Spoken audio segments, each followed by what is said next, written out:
شادی کے فلسفے کے اندر سب سے جو فطری اور طبعی تقاضا یہ ہے کہ اللہ رب العالمین جل وعلا نے چند شوق اور چند محبتیں اور چند اشیاء اور اشخاص کی طرف ہماری چیزوں کے اندر ایک رغبت کو رکھا ہے، اور وہ طبعی طور پر ہماری بدن کے اندر، ہماری طبیعت کے اندر ودیت کی گئی اور شامل ہے، اس سے چھٹکارا ہم حاصل نہیں کر سکتے۔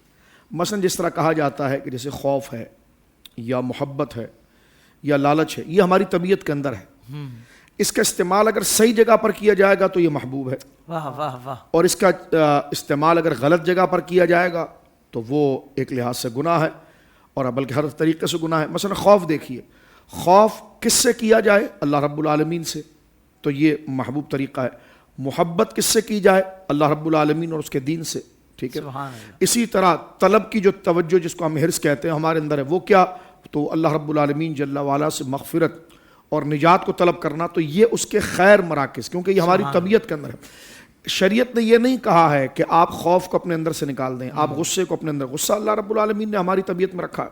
لیکن یہ دیکھنا ہے کہ غصہ استعمال کہاں کرنا ہے۔ جہاں پر نرمی کرنی ہے وہاں غصہ کیا ہے تو یہ غلط ہے اور گناہ ہے، اور جہاں گویا کہ نرمی کرنی تھی وہاں غصہ کر لیا، اور جہاں غصہ کرنا تھا وہاں نرمی کر لی، تو یہ بد اخلاقی میں، اخلاق، غصہ بھی اخلاق کا شعبہ ہے، خوف بھی اخلاق کا شعبہ ہے، اور طلب کی جستجو یہ بھی اخلاق کا شعبہ ہے۔ لیکن یہ اخلاق حسنہ بنتا جب ہے کہ جو اس کی اپروچ ہے اور جو جہاں وہ ایگزسٹ کرتا ہے، جہاں وہ موجود ہونا چاہتا ہے وہاں پر اس کو رکھا جائے، ایک بات۔ اسی طرح اللہ رب العالمین جل وعلا نے چند چیزوں کی رغبت یہ ہمارے اندر خود ودیت کی ہے، اور خود قرآن کریم نے ذکر فرمایا، جس طرح کہ زُيِّنَ لِلنَّاسِ حُبُّ الشَّهَوَاتِ مِنَ النِّسَاءِ وَالْبَنِينَ، ہم نے انسان کی طبیعت کو خود آراستہ کر دیا ہے، اس کے اندر بیویوں کی طرف، اولاد کی طرف، مال کی طرف، کاروبار کی طرف، فرمایا ان تمام چیزوں کی طرف کشاکش اور رغبت اور اٹریکٹ کرنے کی جو صفت ہے یہ ہم نے رکھ دی ہے، کہ جب یہ چیزیں اس کے سامنے نظر آتی ہے تو انسان کی طبیعت اس طرف اٹریکٹ کرتی ہے اور ایک اٹریکشن اس کے اندر پیدا ہو جاتی ہے، لیکن یہ کب ہے؟ کہ جو شریعت مطہرہ کے تقاضے کے مطابق ہو، ایک بات تو یہ۔ دوسرا یہ ہے کہ شادی کا بنیادی مقصد یہ ہے کہ یہ افزائش نسل، انسانوں کی تمام کی تخلیق کی وجہ اصل کیا رہی؟ حضرت سیدنا آدم علیہ نبینا علیہ السلام اور سیدہ حوا کی ملاقات اور ان کا نکاح، اس سے یہ ساری سلسلے جو ہے وہ آگے چلیں۔ تو شادی کے فلسفے کے اندر یہ ہے کہ انسان کے اندر جو پوشیدہ طبعی تقاضے ہیں اس کی تکمیل ہو، اس کے خاندان کا تعارف اور اس کا نام باقی رہے، افزائش نسل ہو، پھر اس نسل کے ذریعے ایک معاشرہ تشکیل پاتا ہے۔ اب ظاہر سی بات ہے معاشرہ کوئی آسمان سے تو نہیں اترتا، اسی طرح تشکیل پاتا ہے، اور اس بات میں تو یہ اجماعی مسئلہ ہے ہر قوم و نسل کے نزدیک کہ معاشرے کی تخلیق شادی ہی سے ہوتی ہے، اور اولاد کی تربیت بھی شادی ہی سے ہوتی ہے۔ اچھا معاشرہ بھی اسی طریقے سے گھر ہی سے بنتا ہے، اور گھر جو ہے وہ شادی سے بنتا ہے۔ حضور علیہ السلام کی سامنے ایک مسئلہ اس حوالے سے ذکر کیا گیا، جیسا کہ قرآن کریم نے ذکر کیا کہ ہم نے انسان کی طبیعت کو راغب کر دیا ان چیزوں کی طرف، وہ اس کی طبیعت خود کھینچی جاتی ہے۔ یا یوں سمجھ لیجئے کہ کوئی سواری بھی اگر اپنی منزل کی طرف جاتی ہے تو وہ اپنے ایک ایندھن کو اور اپنی ایک صلاحیت کو وہ وہاں سے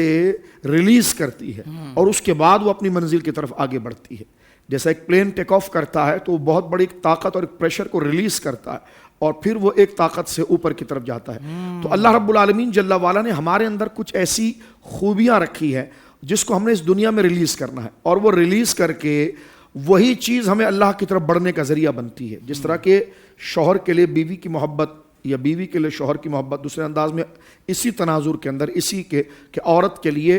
مرد کی طرف رغبت اور مرد کے لیے عورت کی طرف رغبت، یہ محض نہیں بصورت شوہر اور بیوی ہونے کے ہے، جب وہ اس کا حسن بنتا ہے۔ پھر جب میاں بیوی ہو جائیں تو اس کے بعد حصول اولاد کی طرف، یہ وہ چاہتے ہیں کہ اس کو اگر آپ اس چاہت کو اگر آپ کو اس کی طلب بڑھ جائے اور آپ اس کا گلا گھونٹ رہے ہوں اور اس کو دبا رہے ہوں اور پھر یہ امید رکھیں کہ اللہ کی طرف آپ بڑھیں گے، نہیں، بلکہ اسی معاشرے کے اندر آپ انتشار کا شکار ہو جائیں۔ یہ جو صلاحیتیں اللہ نے رکھی ہے نا، یہ اللہ سے روکنے کے لیے نہیں ہے، اس کو اگر آپ اللہ کی صحیح جگہ پر اس کے مصرف کو خرچ کریں گے تو یہی تیزی سے اللہ کے قریب آپ کو کرے گی۔ تو لہٰذا یہ اس کا ایک نفسیاتی پہلو ہے۔ سبحان اللہ، سبحان اللہ۔ زندگی کے تمام شعبوں میں دینی رہنمائی حاصل کرنے اور آخرت کو بہتر کرنے کے لیے